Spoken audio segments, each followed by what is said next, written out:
가을이 아주 깊어지고 있습니다. 금년도 가을은 하늘도 높고 날씨도 맑고 그래서 우리가 생활하기가 아주 쾌척한 것 같습니다. 저는 이런 단풍을 바라보노라면은 저도 모르게 묘향산을 떠올립니다. 그쪽에서 단풍이 이곳으로 내려오기 때문일까요? 그것보다는 언젠가 제가 북한에 있는 진남포에서 평양을 거쳐서 묘향산에까지 올라간 일이 있기 때문입니다. 그때 차창밖으로 펼쳐지는 북한의 풍경들은 새롭다기보다는 그냥 가슴이 아리는 그런 분위기, 생각이었습니다. 잠시도 눈을 뗄 수가 없었습니다.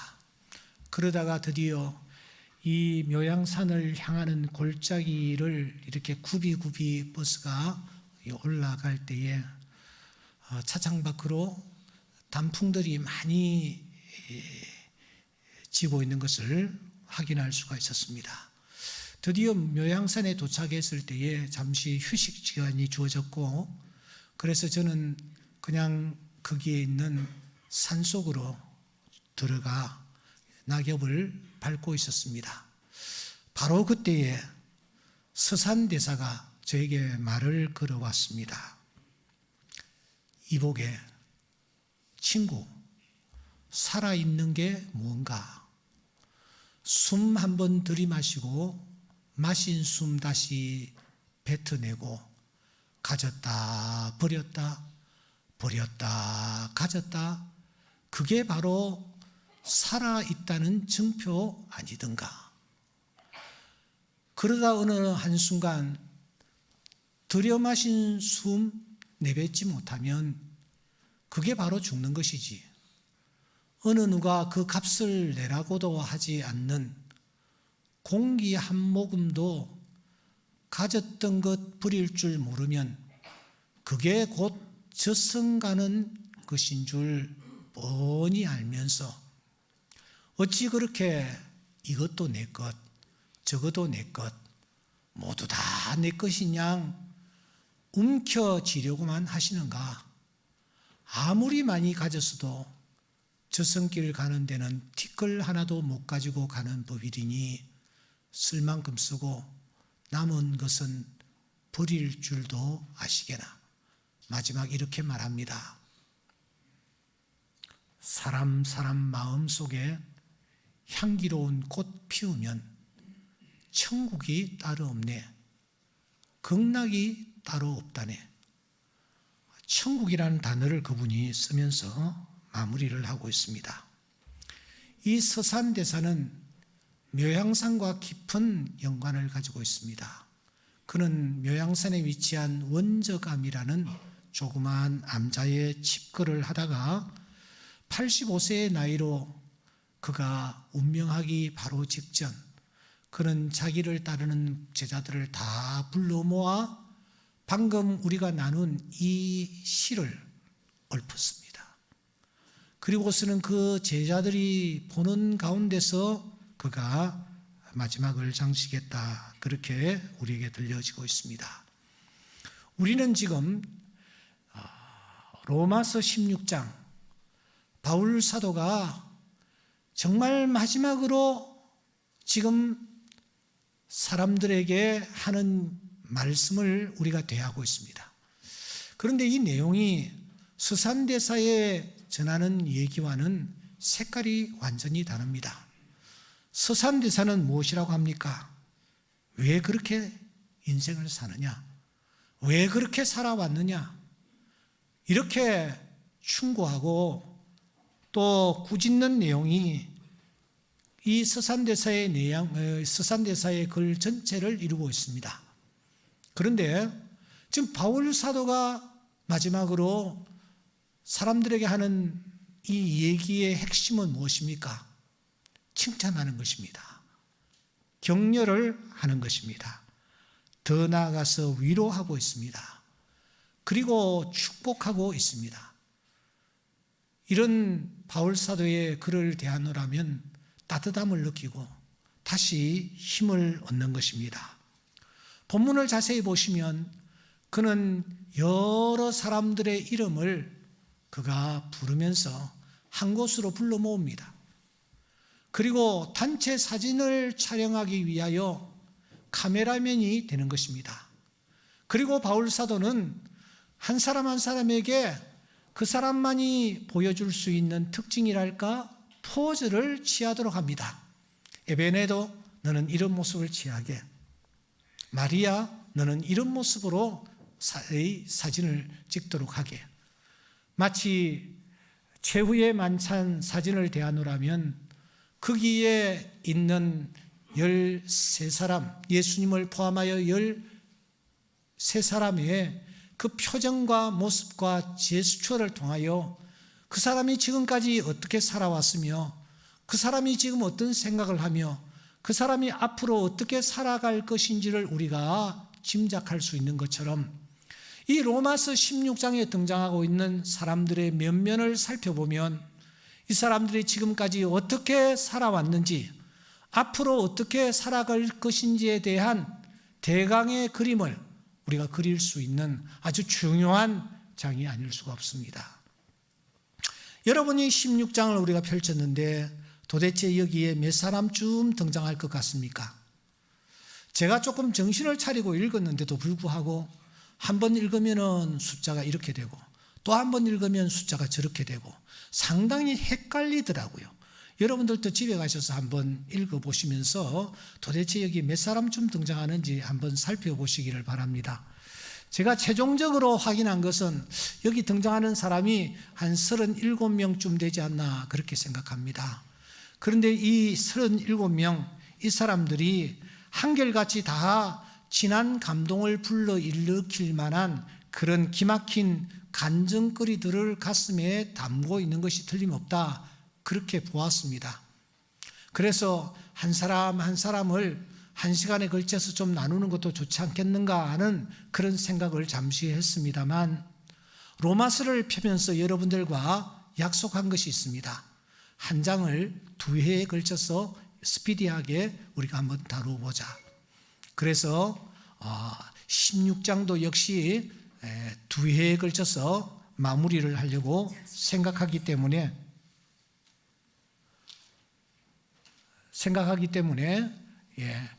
오늘 여기에 있는 37명의 이 사람들을 다 다룰 수는 없을 것 같습니다.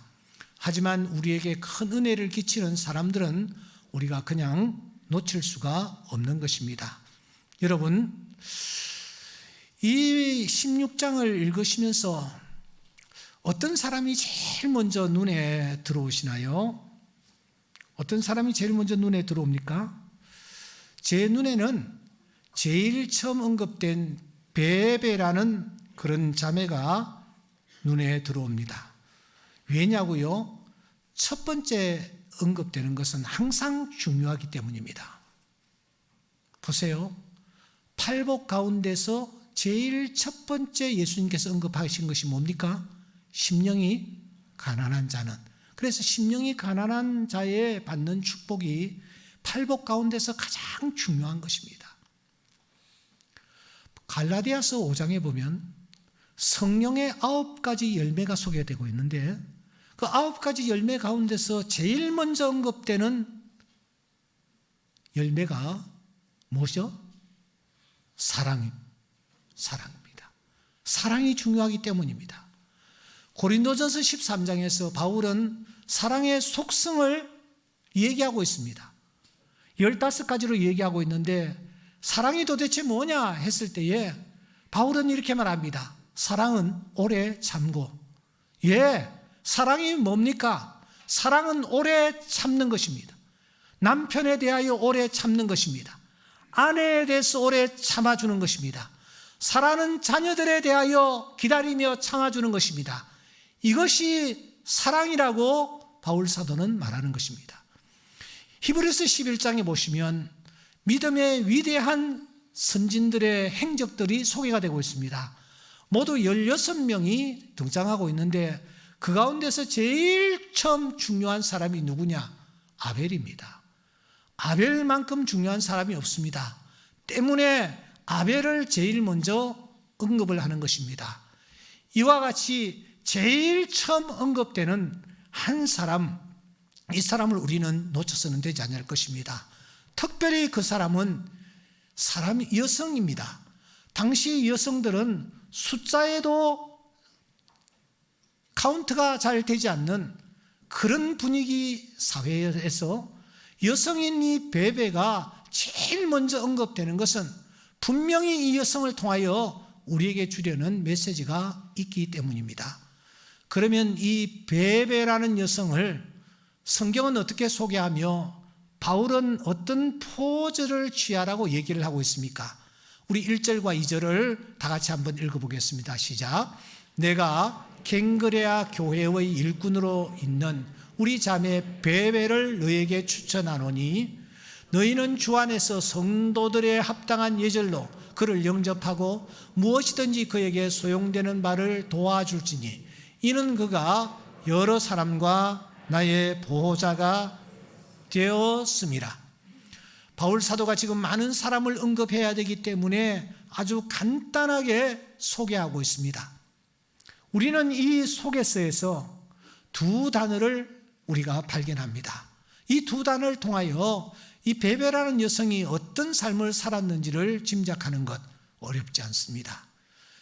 그 중에 하나는 여러분 일꾼이라는 단어입니다. 자매 베베를 소개하면서 교회의 일꾼이다 그렇게 말하고 있습니다. 이 일꾼이라는 단어를 원어를 찾아가 보면 디아코니아라는 단어를 사용했는데 이 단어는 여성에게 붙이는 여성 명사가 아닙니다. 특수한 사역을 뜻하는 남성 명사입니다. 그래서 다른 성경에서는 남자에게만 이 단어를 붙이면서 특별히 집사로 그렇게 번역을 하고 있습니다. 그런데 특이하게도 바울은 이 사실을 알면서도 여러분 여성인 베베에게 디아코니아, 집사라는 이 명칭을 부여하고 있습니다. 이것을 통하여 우리는 그녀가 어떻게 신앙생활을 했으며 어떻게 믿음으로 하나님의 교회를 섬겼는지를 넉넉히 짐작할 수가 있습니다. 당시 고린도 교회는 한 30개 정도의 작은 교회들이 있었습니다. 이것을 가정공동체라고 하는데 고린도 교회는 우리 충정교회처럼 하나가 아니고 한 30개 정도의 작은 공동체가 합해져서 고린도 교회라고 이렇게 칭해졌습니다. 그 중에 오늘 성경 말씀해 보시면 갱그레아 교회, 그 집에 있는 교회라고 소개합니다. 그리고 그 아래도 보면은 누구누구 집에 있는 교회. 그래서 교인들이 한 교회에 교인들이 숫자가 얼마 되지 않았습니다. 숫자가 얼마 되지 아니할 때는 어떻게 교회를 운영해 가야 합니까? 우리 초기 한국 교회도 당시 교인들이 얼마 되지 않았습니다. 특별히 농촌교회가 그랬습니다. 그때에 조사라는 양반이, 그 조사라는 것도 뭐 헌법에도 없는 명칭입니다. 신학도 제대로 하지 아니한 이분들이 여러 교회를 순회하면서 예배를 인도하고 교회를 이끌어 나갔습니다. 그래서 농촌 교회에는 장로를 세울래야 세울 수가 없었습니다. 왜냐? 장로를 세우려고 하면은 교인이 대강 세례교인이 얼마가 되어야 된다 하는 그런 규정이 있기 때문입니다. 그래서 장로를 세울 수 없고 안수집사도 세울 수가 없는 상황 속에서 그 당시 영수라는 분이 있었습니다. 이 영수라는 분은 장로도 아니고 안수집사도 아닙니다. 근데 이분이 교회를 이끌어 나가는 것입니다. 때로는 장로의 역할, 안수집사의 역할을 합니다. 조사님이 오지 않으면 예배를 인도하는 것입니다. 그냥 이 영수님이 그 교회의 중심 리더가 되어서 교회를 이끌어 가는 경우가 비일비재했습니다. 지금 이 베베가 지금 갱그리아 교회의 영수였어요. 그가 전천후로 열심히 일을 하는 것입니다. 식당에서 음식을 만들어야 할 때도 식당으로 들어가고 또 신방을 해야 될 때도 신방을 하고 병문안을 할 때도 병문안을 하고, 장례를 치료해야 될 때는 장례를 치르고, 또 필요할 때 설교를 해야 될 때면 설교를 하는 그런 일꾼이었다라는 것입니다. 그만큼 이 베베는 혼신의 힘을 다하여 그 교회를 일구어 나가고 그 교회를 섬겨 나가는 일에 최선을 다했다. 손이 턱없이 모자라던 그때에 그가 할 수 있는 일들을 감당하며 최선을 다했다. 그런 여성이 바로 이 베베였다라는 것을 바울이 우리에게 소개하는 것입니다. 또 하나 본문에 보시면 보호자라는 단어가 등장을 합니다. 그가 여러 사람과 나의 보호자가 되었습니다. 이 말 속에는 이 베베라는 여성이 특별히 멀리 예루살렘에서 복음을 전하기 위하여 고린도까지 온 이 바울을 극진히 대접하고 모셨다라는 것을 뜻합니다.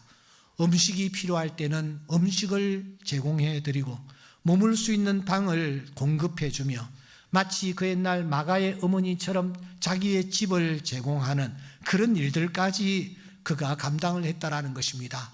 바울이 고린도에 머물 때에 이 베베라는 여성을 통하여 큰 도움을 받았고, 그와 같이 지나면서 이 바울 사도는 이 베베를 무한히 신뢰하는 그런 자리까지 이르렀습니다. 여러분, 이 베베를 바울이 어느 정도 신뢰했습니까? 이 로마서라는 편지를 바울이 썼습니다. 그리고 이 로마서라는 편지를 저 로마에 전달해야 되겠는데 그가 누구를 떠올렸느냐? 베베를 떠올렸고, 이 자매 베베의 손에 들려 이 로마서를 지금 로마에 보내는 것입니다. 여러분, 로마서가 모두 16장으로 되어 있는데, 그래서 그냥 호주머니에 넣어가지고 갈 수 있는 그런 분량이라고 생각하면 큰 오산입니다. 당시는 인쇄술이 없던 시대입니다. 그러니까 파피루스라든지 두루마리라든지 또 진흙이라든지 이런 곳에 성경을 새겼습니다. 그러니 그 부피가 아마 상당했을 것입니다. 여성의 몸으로 그 로마서를 운반한다는 것은 결코 쉬운 일이 아니었을 것입니다. 그럼에도 불구하고 바울 사도는 믿을 수 있는 사람이 이 베베였기 때문에 베베의 손에 들려 로마서를 저 멀리 로마에 있는 성도들에게 보내는 것입니다. 그래서 바울 사도는 이 로마에 있는 성도들에게 이렇게 부탁을 합니다. 너희들 이 베베라는 여성이 오면은 합당한 예절로 영접하라. 이 말은 정중하게, 여성이라고 가볍게 대하지 말고, 나이가 젊다고 너희들이 너무 홀대하지 말고 아주 정중하게 예절을 다하여 영접을 해라. 그리고 그분이 소용되는 바를 너희들이 도와주어라. 한시도 나와 여러 사람을 위하여 혼신의 힘을 쏟은 것을 기억하고 잊지 말라. 그렇게 말하고 있는 것입니다. 그만큼 베베는 훌륭한 믿음의 삶을 살았던 여성으로 바울이 기억을 하는 것입니다. 두 번째 기억하는 사람이 누구입니까? 지금 브리스가와 아굴라가 이어서 등장을 합니다. 바울은 지금 고린도에 있습니다. 그가 어디를 거쳐서 고린도에 왔습니까? 사도행전 17장과 18장을 보면은 이 바울이 아덴을 거쳐서 이곳으로 왔습니다. 바울은 생각했습니다. 이 복음이 온 세계에 전파되기 위해서 정복해야 할 두 도시가 있다. 하나는 로마요, 하나는 아테네이다. 로마는 칼의 도시며 아테네는 펜의 도시다. 이 두 도시를 정복할 때에 하나님의 복음이 널리 전파될 것이다.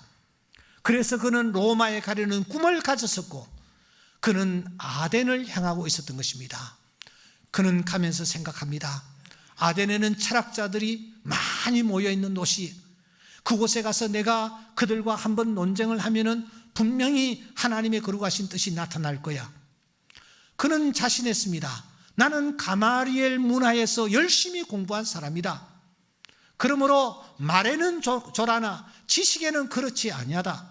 내가 아테네에 있는 철학자들과 한번 겨누어서 내가 이겨보리라. 아마 그런 생각을 했을 것입니다. 그래서 그는 그 유명한 여러분 아레오바고라는 언덕에 가서 철학자들을 만나 그 철학자들과 논쟁을 했습니다. 논쟁한 결과는 어떻게 되었습니까? 처참한 실패였습니다. 판정패였습니다. 바울이 졌습니다. 그 사람들을 이길 수가 없었습니다. 왜 이길 수 없었습니까? 그 사람들과 똑같은 철학적인 접근을 했기 때문입니다. 그가 가지고 있는 예수 그리스도 복음을 가지고 접근하지 않냐고 그 사람들이 가지고 있는 철학적인 지식으로 접근하다 보니 바울이 따라잡을 수가 없었던 것입니다.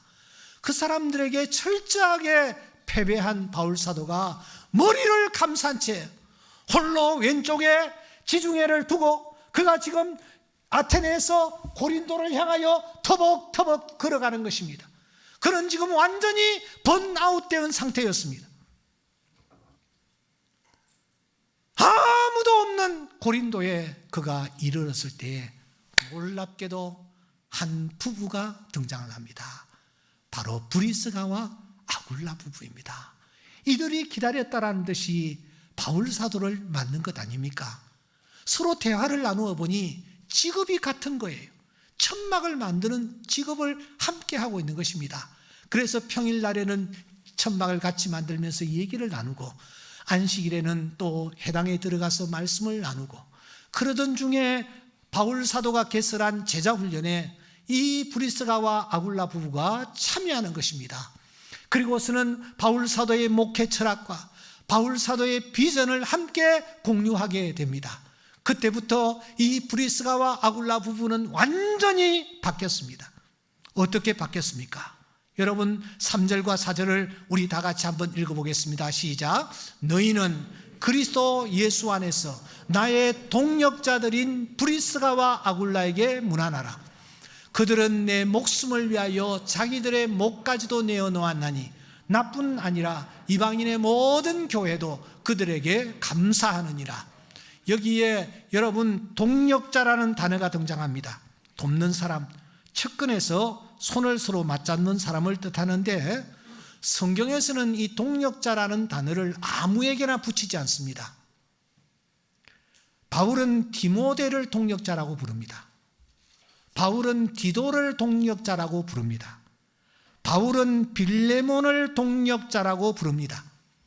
디모데와 디도와 빌레몬의 공통점은 무엇입니까? 이 세 사람은 그 당시 목회자였습니다. 오늘날로 치면은 목사들이었다라는 것입니다. 바울 사도가 동역자라고 부를 때에는 목회자, 목사를 향하였으만 동역자라고 불렀습니다. 그런데 브리스가와 아굴라는 목사가 아닙니다. 이들은 평신도였습니다. 그런데 동역자라고 스심없이 부르는 것입니다. 무엇을 뜻합니까? 이 부부는 비록 평신도였지만 복음을 전하는 이 일을 위하여 한마음 한뜻으로 바울을 협력했다라는 것입니다. 바울이 고린도에서 여러분 배 타고 수리하러 가려고 하니까 이 브리스가와 아굴라가 이삿짐을 싸고 따라 났습니다. 바울 사도가 다시 에베소로 가려고 하니까 이 부부가 다시 이삿짐을 싸고 바울을 따라 에베소로 가는 것입니다. 복음을 전하려 가려는 바울 사도와 똑같이 협력하는 그런 귀한 모습을 보여주었던 것입니다. 그래서 바울 사도는 이 브리스가와 아굴라를 향하여 나의 동역자라고 부르는 것입니다. 또 하나 목이라는 단어가 눈에 들어옵니다. 무엇이라고 말합니까? 내 목숨을 위하여 자기들의 목까지도 내놓았다. 성경에 등장하는 표현 가운데서 가장 실감이 나며 어쩌면 섬뜩하기까지 한 단어가 이 목이라는 것입니다. 지난 16일입니까? 프랑스에서 47살 되는 한 선생님이 목이 잘려서 그 자리에서 세상을 떠났습니다. 그래서 프랑스가 발칵 뒤집혀졌습니다. 사람 하나 죽었는데 아니에요. 목이 잘려 죽었기 때문입니다. 세례 요한도 목 베임을 당하여 소반에 그 목이 얹혀졌다라는 표현을 우리가 보면서 아주 섬뜩해하지 않습니까? 그런데 이 브리스가와 아굴라가 무엇이라고 합니까? 내가 바울을 위해서라면 내 목이라도 내놓겠습니다. 내 목이 잘려도 좋겠습니다. 이런 마음으로 이 부부가 이 바울을 협력하며 도우며 함께 했던 것입니다.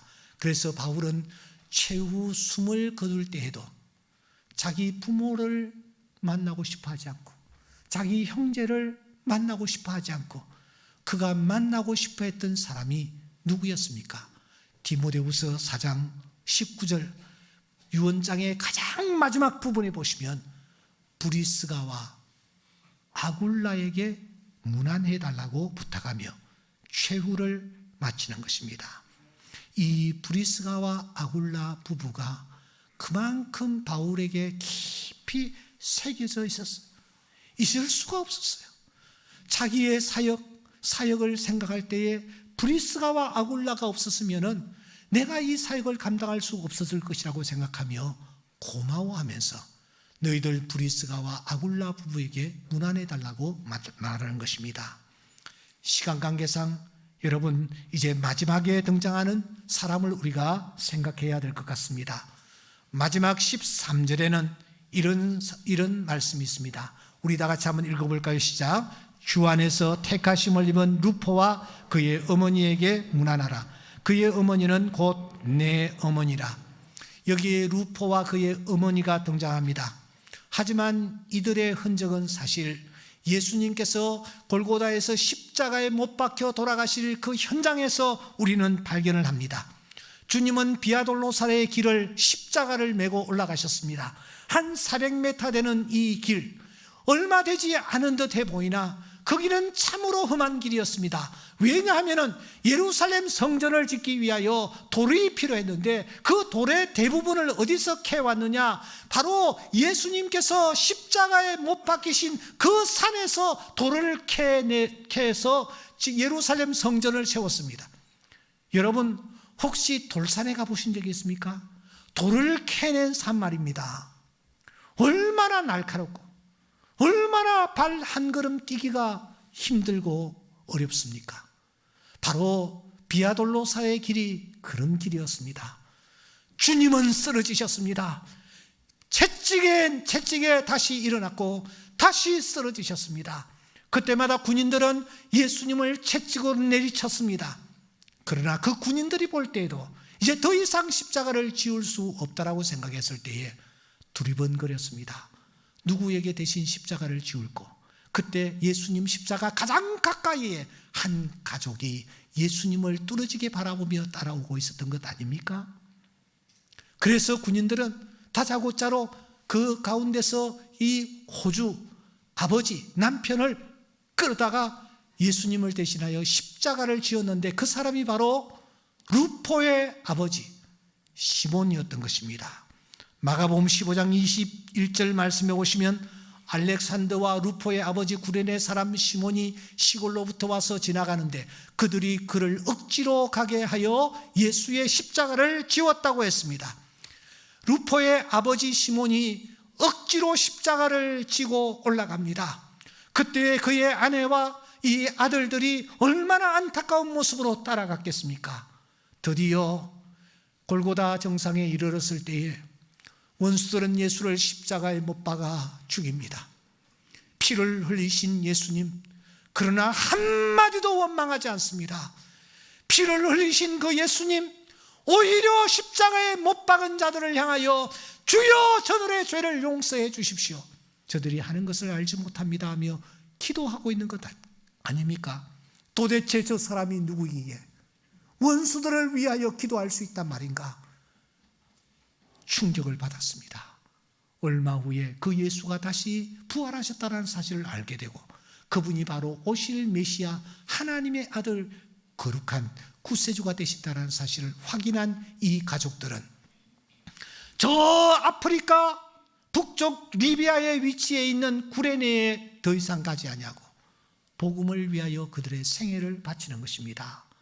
그러다가 시몬은 세상을 떠난 듯하고 그의 이 루포와 또 그의 아내였던 이 루포의 어머니는 로마에까지 가서 복음을 전하고 있는 것입니다. 이 가족을 향하여 바울이 두 단어로 설명을 합니다. 하나는 무엇이라고 합니까? 주 안에서 택하심을 입은 자, 택하심을 입은 자라고 합니다. 또 하나는 나의 어머니라고 표현을 합니다. 나의 어머니. 택하심을 입었다라는 것은 이제 구원에 대해서는 두려워할 필요가 없다라는 것입니다. 그 이름이 생명책에 기록되어 있다라는 뜻입니다. 여러분, 어머니라는 단어만큼 함축적인 의미를 지니고 있는 단어는 또 어디에 있습니까? 어머니라는 이 말 속에는 사랑, 희생, 어머니라는 이 말 속에는 포근함, 따뜻함, 이런 단어들이 다 들어있는 것입니다.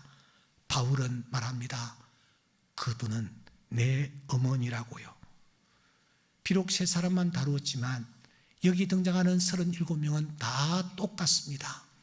모두 다 바울의 내리에 새겨져 있는 사람들이요. 모두 다 성경에 기록되어 있는 사람들입니다. 바울이 이 편지를 기록했는데 이 편지가 단순한 편지입니까? 로마서라는 성경이 되었습니다. 성경은 하나님의 감동으로 기록된 책입니다. 그러므로 성령께서 이들의 이름을 성경에 기록했는데 성경이 무엇입니까? 성경이 곧 생명책인 것입니다. 빌립보서 4장 3절에 보면은 클레멘드와 그 외의 나의 동역자들을 도우라, 그 이름들이 생명책에 있느니라. 계시록 21장 27절에 보면은 오직 어린 양의 생명책에 기록된 자들만 들어가리라. 15절에 보면은 누구든지 생명책에 기록되지 못한 자는 불못에 던져지더라. 우리의 이름이 생명책에 기록되어야 될 줄 믿습니다. 그런데 여기 37명은 이미 생명책에 기록되어 있는 자들이니 이들은 천국에 분명히 갔을 자들이요, 지금 천국에서 우리를 내다보고 있는 줄 믿습니다. 그러면 이들이 여러분 천국에서는 어떤 이름으로 불리어질까요? 천국에서는 어떤 이름으로 불려질까요? 여러분, 호라는 것을 쓰는 분들이 있습니다. 여기도 자신의 호를 가지고 계시는 분들 있으려 생각하는데 아직 저는 제가 호를 만들지를 않았습니다. 대부분의 이 호라는 것은 자기가 자기 자신에게 붙이는 이름이지 않습니까? 그래서 아호라고도 합니다. 이의 호는 율곡입니다. 이황의 호는 태계입니다. 이월록의 호는 육사입니다. 이광수의 호는 춘원입니다. 글씨를 잘 쓰는 김정희 씨의 호는 뭡니까? 추사입니다. 예, 이런 호들을 가지게 된 사연들이 있더라고요. 이월록 씨는 대구 형무소에서 감옥 생활을 오래 했는데 그때 이 사람의 수감 번호가 264번이었대요. 그래서 자기 호를 264로 지었답니다. 김정희가 사용한 호는 추사 외에 모두 503가지가 있답니다. 엄청난 호를 많이 사용했던 사람이 이 추사였는데 그만큼 글씨체가, 추사시의 글씨체가 아주 다양했다라는 것을 우리가 알 수가 있습니다. 그런데 여러분, 후대 사람들은요, 이상하게 그 사람의 본명보다는 그 사람의 호를 더 즐겨 사용하고 쓰고 있잖아요. 이보다는 이율곡, 그렇잖아요. 이황보다는 뭐요? 이태계. 추는, 우리는 그렇게 씁니다. 여기에 추사체라고 우리가 부르지 정의체라고 우리가 부르지도 않습니다. 추사체. 이광수는 그냥 우리가 춘원이라고 부릅니다. 본명보다는 호를 더 기억하는 것입니다.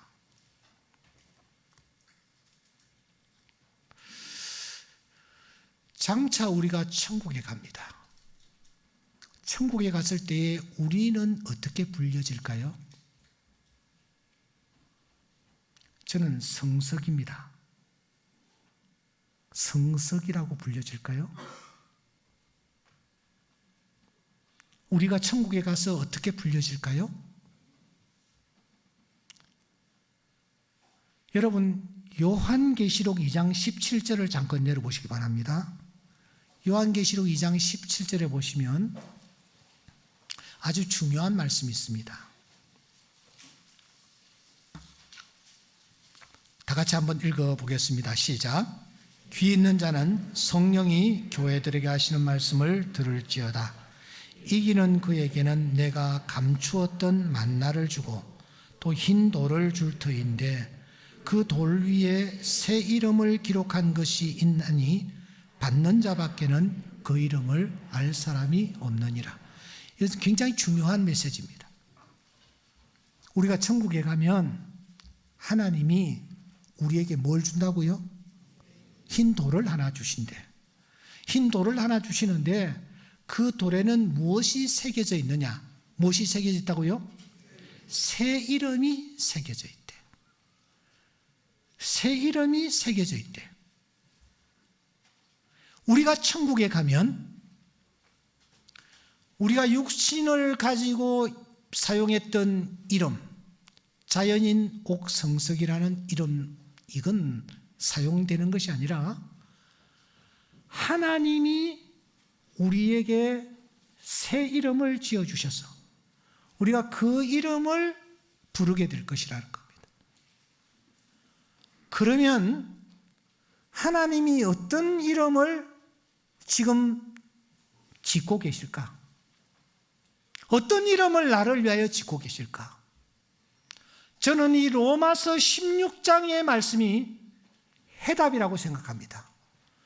받는 자밖에는 알 수 없지만 로마서 16장의 말씀을 빌리면 분명히 베베라는 여성은 베베라는 이름 대신에 교회의 일꾼이요 보호자라는 이름을 받을 것이라는 거예요.